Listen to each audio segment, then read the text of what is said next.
Hey, FlimsyLunchTray here, and welcome to World of Warships for our Saturday edition video, as we're going to be doing an upgrade commander build video here today on the Tier 10 Hindenburg, a cruiser I very much enjoy, still here at the end of 2023 as we get ready to go into 2024.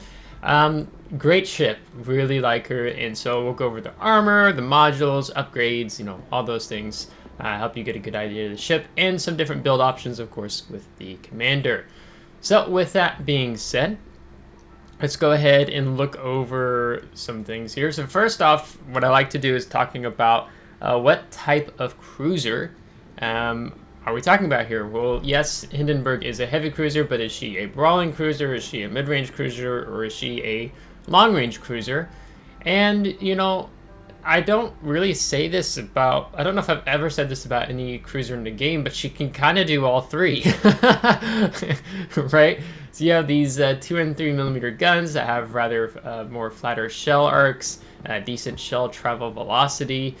She gets access to the spotter plane, and without spotter plane, her range is 17.8 kilometers, and that's even if you didn't take artillery plotting room in slot 6.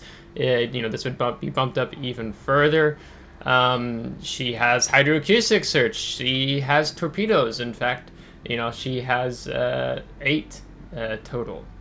Yeah, so you have one set here, right here, one set here, 8 per side. So 16 torpedoes that travel like 6 kilometers. She's got a really nice armor scheme, and so she's really a cruiser that can sort of do all three. But I'll kind of talk maybe about usually the playstyle starting off is you play a bit more passive.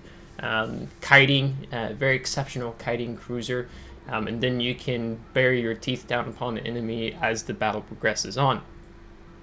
So let's talk about the armor scheme. So she's got some interesting things going on here. She has a 27 millimeter forend and aft end armor plating, as you see. Then she has this 27 down here and a different section plate. Then a 40 millimeter, which goes into 110 millimeters. So actually you get some more armor protecting the citadel. Maybe helps prevent something like a detonation if you weren't running a Juliet Charlie combat signal, as an example. And then it goes into 30 millimeter torpedo protection for the side plating, and 30 millimeter up here. And then we go back, you can kind of see there's this armor scheme back here, right? If I highlight that, you can see this goes beneath. So it should also be what's running behind. And so it's a whole 100 to 110, so it's even a little bit stronger back here towards the rear of this armor belt. You have beneath the torpedo protection side plating, and then you get a 90 millimeter aft and armor belt here. So pretty strong in terms of the armor for a tier 10 cruiser. Your gun plates 150 millimeter to 80, 80 here, 105, 70. Usually the top tends to be the most weakest, and then 90. So it's nice that the frontal plating armor of these turrets is what's most strongest. So that is very helpful. Take things away. I should show you that turret back armor scheme, so you can see the shell here, the casemate armor coming over. So there's a 40 there. So it protects the citadel. So it's very difficult to citadel the Hindenburg from close range. I mean, it's just barely above the waterline, and it slopes up. It tends to be what happens is you eat citadels at range, right? So if there's a battleship with 457s, as an example, take some shots at you, then you can see, usually coming in through the deck, as an example. I've even eaten some from kind of the back angle side. So you'll take citadels at range, so just be mindful of how you're angling and try to use maybe propulsion, avoid that incoming fire. And last thing we do want to make mention of, because it's going to go with our first upgrade, is you can see the torpedoes are just out in the open, so they're really exposed. So we do have to be mindful of that, and that you will be incapacitated or maybe even permanently incapacitated over the course of the battle. So starting off with our modules. With the build we have now, because we have the main battery mod 3 in slot 6, giving us a faster reload time. 8.6 second reload time before taking anything like adrenaline rush or top grade gunner, as an example, into account. These turrets have a 22.5 second 180 degree turn time. Maximum HE shell damage is 2,500. Maximum AP shell damage is 5,900. The hull, it gives you 56,400. Now, I think, yeah, we do have Survivability Expert on our commander. So that's going to bump us up even further. So I really like building into the survivability of Hindenburg. And getting even some dreadnoughts out of the ship is quite fun, quite nice. Torpedoes, you have 16 torpedoes total, 8 per side. They have a 180 degree turn time of 6 seconds. They reload in a minute and a half, so it takes something like adrenaline rush as an example into account. Then maybe you're looking at an 85 to 82 second reload time, just depending on how much health you've lost. Your range is the 6 kilometers, maximum damage 13,700. You can buff the torpedo damage, we'll talk about it. Torpedo speed 64 knots, detectability range 1.3 kilometers. So they're not like the Elbing or Scharnhorst torpedo, or not Scharnhorst, Schlieffen torpedoes, which are like 55 knots, and I think they do similar damage. So these go a bit faster. In terms of our gunfire control system, we have a main battery firing range of 17.8. Now we can bump that out even further as we have spotter plane over here in our consumables, which would add plus 20% on range. So very helpful, and I feel I get all the range I need between the spotter plane and then having the gunfire control system here being at 17.8 with having built into range. You know, for example, if he's going to take the, not artillery plotting room I said earlier, the gunfire control system mod 2, which extends your main battery firing range by plus 16%. And then we have our propulsion, so we go 31.5 knots, so not the fastest, kind of probably maybe mediocre-ish at tier 10. When you have other cruisers that have engine boost, you have other battleships that go even faster than this without taking engine boost into account. But Sierra Mike flag, we can get up to 33.1 knots, so I tend to like to run Sierra Mike flag just to get that little bit additional speed for when I am open gunboating per se, as you naturally tend to with this cruiser. So the first slot when it comes to upgrades, I'd recommend taking the main armaments mod 1. This reduces the risk of your main battery and your torpedo tubes becoming incapacitated by negative 20%, main battery and torpedo tube survivability plus 50%, main battery and torpedo tube repair time, if either of those should be knocked out, is reduced by negative 20%. I think this is really valuable. I mean, you have 4 turrets, so you have 12 2 and 3 millimeter guns total, and you have 4 different torpedo racks. So this has been very helpful. I have had my turrets knocked out. I have had my torpedoes incapacitated, so it would be a very hard sell for me to give them up the main armaments mod 1 here on Hindenburg. So I just don't feel comfortable doing that. So I would recommend this one first and foremost. Our auxiliary armaments mod 1, I'm only going to reference this because of the secondary battery survivability. Hindenburg isn't among the top. I don't remember where she lands in terms of a tier 10 brawling cruiser. I don't really, or when it comes to the secondary builds, I don't really think Hindenburg is the best cruiser at tier 10 to build into for secondaries, so I would probably lean you away from this. In terms of her AA performance of the tier 10 cruisers, her AA strength is number 17 among all tier 10 cruisers in the game. Magazine mod 1, risk of your ship's magazine detonating, negative 70%. If we're playing random ranked clan battles, we're just going to take True Lead Combat Signal to completely eliminate the risk of our ship's magazine detonating. So slot 2, if you don't have the coal, I'll talk about the special upgrades. But if you don't have the coal, I would probably just recommend you build into the engine room protection. This is going to reduce the risk of your engine and steering gears becoming incapacitated by negative 20%, and reduce the repair time by negative 20%, or faster repair if either of those should become incapacitated. If you have the coal, what I would recommend is picking up the Hydroacoustic Search Modification 1. You have the best hydroacoustic search in the game here on Hindenburg, being a 6 kilometer detection of ships and 4 kilometer detection of torpedoes. Tends to be like 5 to 4 kilometer to even down to 3 kilometer hydro, and then then decreasing in terms of the range of detecting torpedoes. So this is best in class. So we have built into adding a longer consumable action time, which you see 144 seconds, and we can talk about how we bump that up just a little bit more later on. But if we go into the armory, I'll show you how much it costs. You get a coupon you can utilize to get 25% off. Now I've already have this one, so I'm just looking at the AA one for you. So you can see it's 17,000 coal, or you can spend 12,750 coal with a 25% off coupon. So I really do like looking at the upgrades. You can see the hydroacoustic switch here.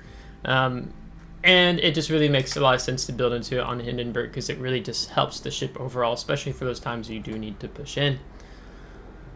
Now here on slot 3, perhaps there's 2 options that we could look at. I have taken the aiming systems mod 1, mainly to have a reduction in my main battery shell dispersion. So I'll put it on the right side of the screen here. Vertically and horizontally, your dispersion is tighter. Let's say it takes anywhere between 4 to 10 meters off, so you get tighter shell groupings as your sigma stays the same. And we also have a little bit of a bonus of our torpedo tubes traverse speed being plus 20%. So if we're pushing in on an enemy ship, we can get our torpedoes much more quickly on target, with their traverse time being better. And then a slight buff to the secondaries, plus 5% for the range, negative 5% for the maximum secondary battery shell dispersion. Other thing you could look at, because maybe you're kiting and you're shifting side to side, would be the main battery mod 2. Your main battery traverse speed is improved by plus 15%. So you can see again, it's a 22.5 second 180 degree turret time to traverse.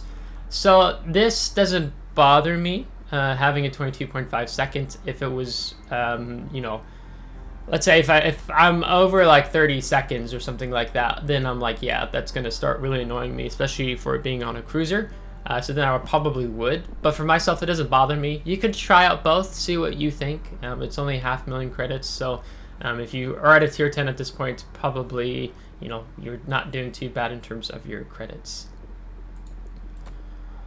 Slot 4, I take the propulsion mod 1. This is reduces the time to reach full speed, time taken to reach full engine power when accelerating, negative 50%. Okay, I use this so much on all of my tier 10 cruisers, especially something like Hindenburg, where you're accelerating, you're deaccelerating, taking a lot of potential damage. I mean, I've already had games in Hindenburg with over 2 million potential damage, just avoiding incoming salvos, using the prop mod, you know, when you're 16, 17 kilometers out, maybe even a little bit further when utilizing your spotter plane.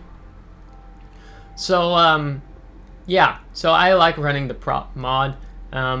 Maybe others are like, if you're going for a Lighthouse build, I will showcase you a commander with a Lighthouse build. Not that I have one built, I'd show you something I'd probably take for that.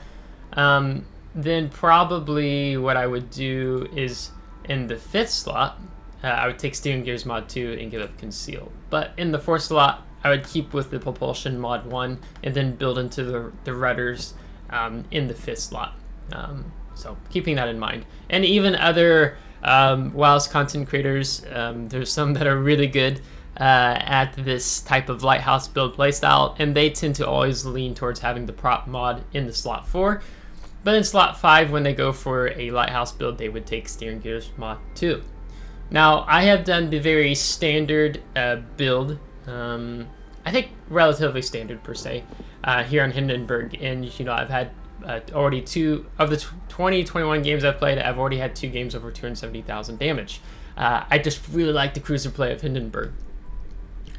So this reduces your ship's detectability range by negative 10%, squad detectability range negative 10%, dispersion of shells fired by enemies attacking your ship plus 5%. And then we have concealment on our commander, Prince Eugen, from Azure Lane. And so we have a 12.6 kilometer detectability range by sea, which is pretty good. If you don't have any conceal, I think you're like really close to 15, if I'm not mistaken. If we were going to go for a Lighthouse build, I would drop Concealment System mod 1, and I would pick up Steering Gears mod 2. Rudder shift time, negative 40%. Steering gears repair time, negative 80%. Okay. Right now, in terms of your maneuverability, lol, is 12.1 seconds. Okay, so if I do the math real quick here on my phone, pull up calculator. I'm not so good at doing math on the fly. Negative 40%. So if I do 6, you have a 7.26 second rudder shift time. So it's a lot better than what it is now because it's the negative 40%. So then I would take steering gears mod 2. Now the other thing we have is the upgraded damage control equipment. This is the unique upgrade for Hindenburg. Improves the ship's survivability and maneuverability. Okay, so your main battery repair time if your turrets get knocked out, reduced by negative 50%. Fire extinguishing time, negative 40%. Whoa. Flooding recovery time, negative 70%. Whoa. Rudder shift time, negative 20%. Okay, so you could still technically make that work, and not taking concealment system, right? This would be a sort of step in the direction of the Lighthouse build, just so you're not getting that negative 40% rudder shift time. You're getting negative 20%, which is still good, right? So if we compare that, that would be 9.68 second. 9.68 second rudder shift time. So that's still really good and really helpful. So I can see the value in this module because it's going to help your role of kind of tanking. You're putting out the fires that much more quickly, so you're not maybe overwhelming your damage control party or your repair party. So I find it interesting. I don't think I've ever watched a video on YouTube of someone utilizing this unique upgrade. Maybe down the road when I'm much more wealthy with my research burr points to begin picking up more of these unique upgrades. Slot 6, I personally like running the main battery mod 3 to have our reduction in reload time being negative 12%.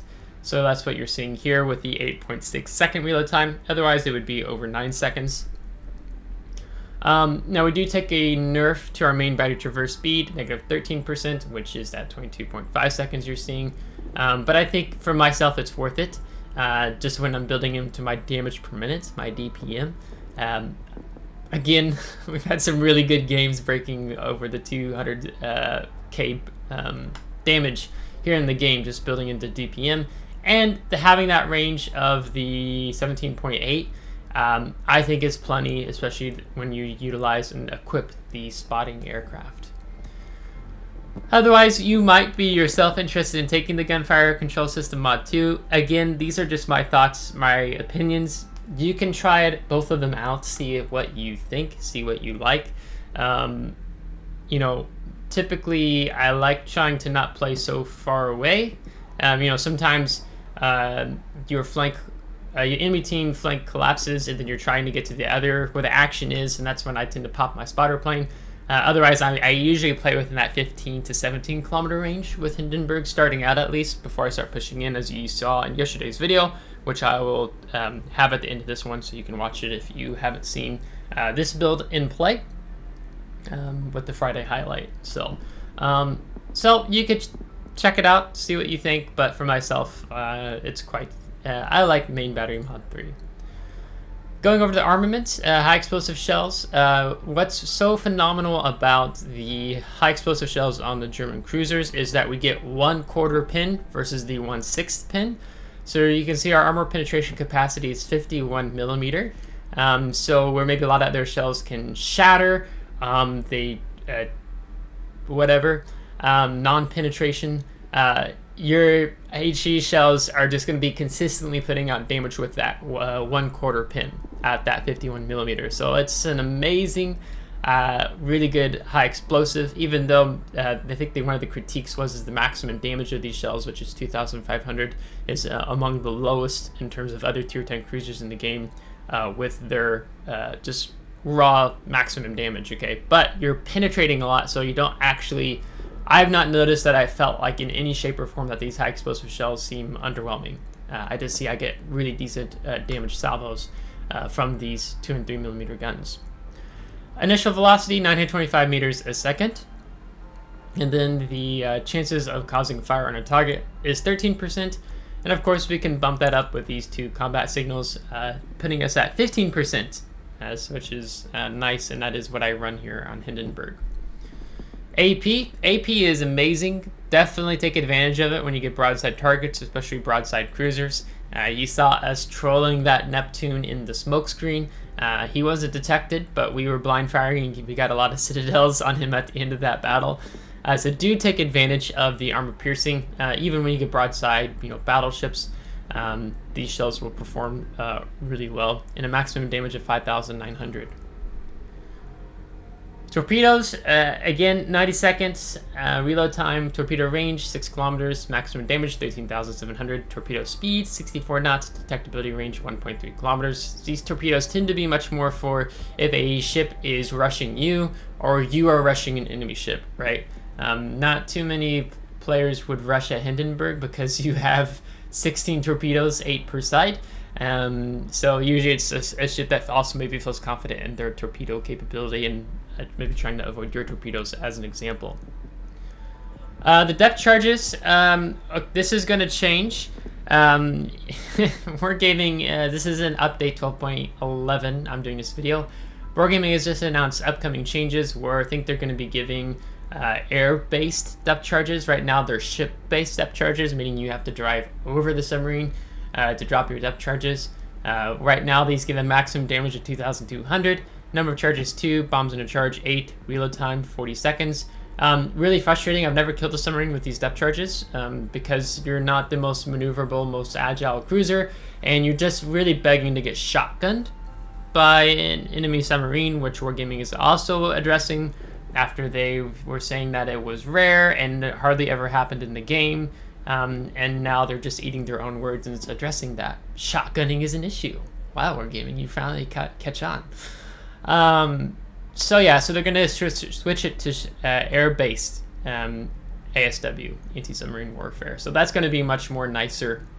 There's been a lot of times if I had it, I would actually be able to help my team with the subs, but otherwise, it is what it is. Consumables, we have the damage control party, a action time of 5 seconds, cooldown time 60 seconds. This is pretty standard for all tier 10 cruisers in the game. We have an unlimited number of charges. Repair party, we have a HP per second 282, but with the India Delta combat signal we can bump that up to 338. Consumable action time 20 seconds, cooldown time 80 seconds, and we have 4 of them, and that's without taking the skill, which we'll talk about, Superintendent. Here in the next slot you get options between spotting aircraft and fighters. You pretty much just want to run spotting aircraft with Hindenburg. Fighters are pretty useless in the game.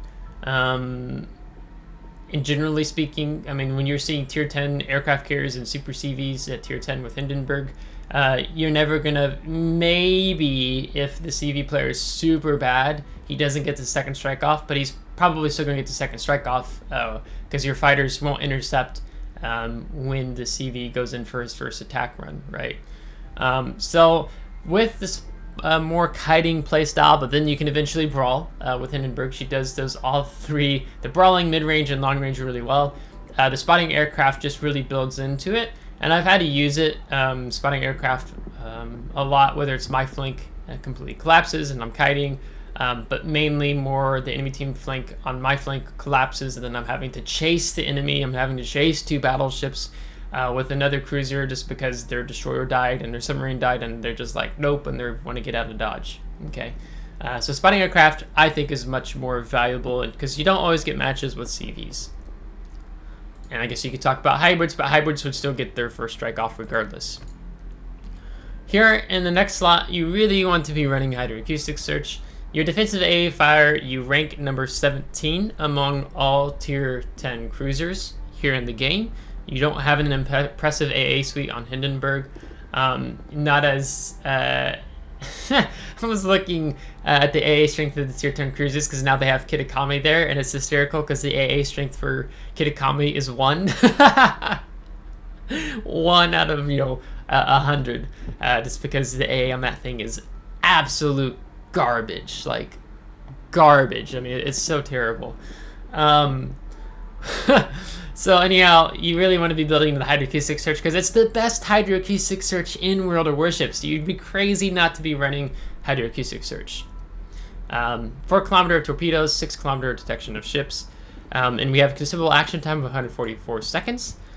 We can take the Sierra Bravo, which will lengthen that to 158.4 seconds. We can reduce the cooldown time on all of our consumables with the November Foxtrot, -5%. So you can see 114 seconds cooldown time versus 120. Here, 228 versus, what is it? I think it's like 240. Yeah. And then our repairs coming up 76 seconds rather than 80 seconds. Our damage control party is 57 versus 60 seconds. And then in terms of signals I run, this is what I run. I run all 8 combat signals here, and this is what it looks like. Excuse me. Alright, Commander, I've taken a lot of time on talking about other things on the ship. Okay, first I'm going to go over a standard Hindenburg build, and then I will talk about the possibility of doing a Lighthouse Hindenburg build. I have not played... No, maybe I take that back. I may have done Lighthouse build. I tested it out on public test server, but that's been some time ago. But I'll show you the standard build first. Okay, so first off, I'm taking the Grease the Gears, plus 15% main battery traverse speed. So then that actually helps balance out some of the nerfs we take with the main battery mod 3 in slot 6. So 22.5 seconds. So I feel like that's quite needed here on Hindenburg, on the Commander at least, so I can build more into the DPM on the upgrades. A 3-point Commander, priority target. Detection of indicator additionally shows the number of opponents on the enemy team that are currently aiming at your ship with their main battery guns. It's been funny being the last player alive, because there's been a lot of blowouts this month in December, because you just get a lot of players who don't play the game regularly, and they're playing ships that they never normally play to begin with, so they're just bad. You know, and then all of a sudden you see 8 ships targeting you. It's kind of a brown trousers moment, so you know it's just a matter of seconds before you die, right? But this is very helpful when you kind of making up your mind, am I pushing in now? Do I need to kite a little more? Etc, etc. 6-point Commander build, Adrenaline Rush, enhances ship parameters for each 1% of HP lost. So you can see -0.2% on the main battery reload time, torpedo tube reload time, secondary battery reload time, and then a slight buff to our continuous aid damage. Really needed. It will help drop your reload time as you take hits. Let's say, you know, down to 8.4, 8.3, 8.2 second reload time, okay? And then for a 10-point build, I built into the ship's detectability range of -10%, Consumer Expert, giving us the 12.6 kilometer detectability range by air, C, 6.9 by air. And then after a 10-point build, for the 13-point build, I would go for Survivability Expert. So this is building us into 56,400. Otherwise, I think you're around 52, 53,000 if I'm not mistaken. So having more of that longevity and building into, you know, you have a really good armor scheme, things like that. You could take more damage than maybe not most tier 10 cruisers in the game, but you know, much more than like the light cruisers, as an example. So I like building into that here as a 13-point commander.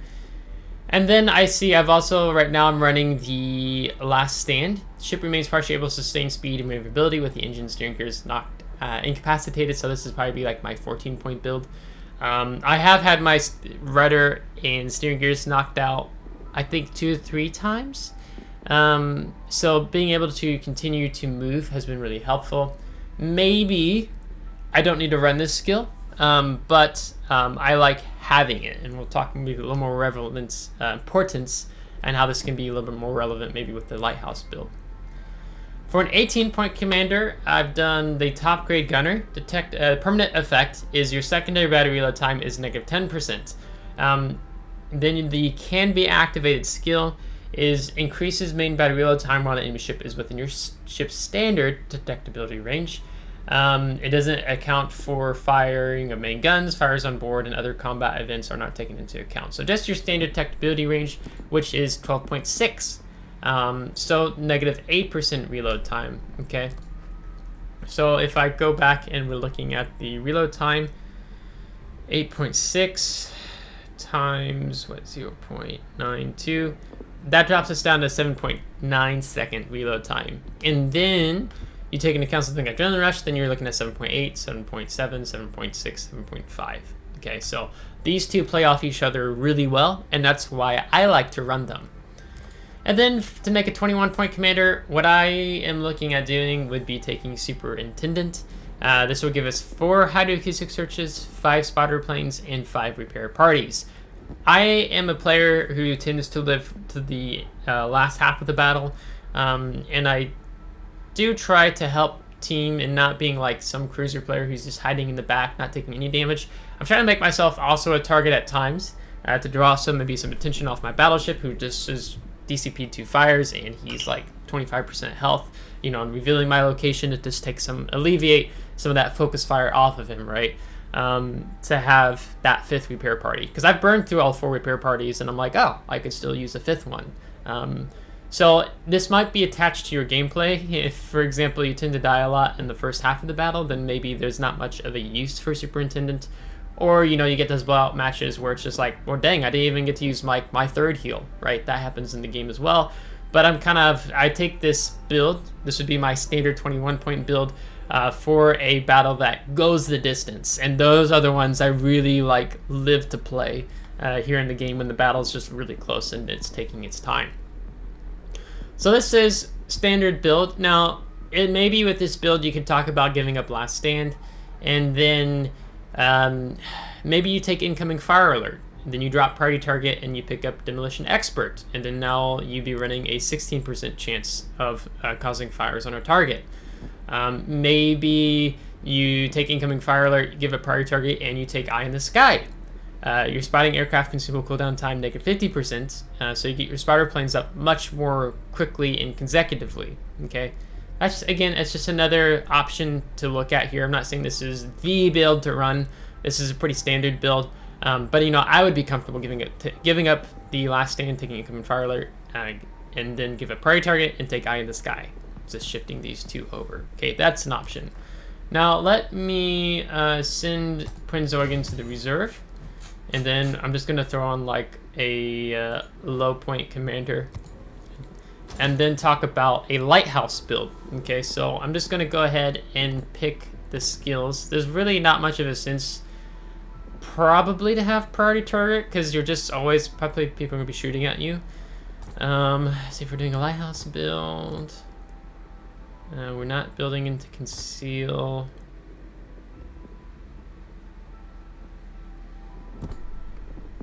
This still have 4 points. 17.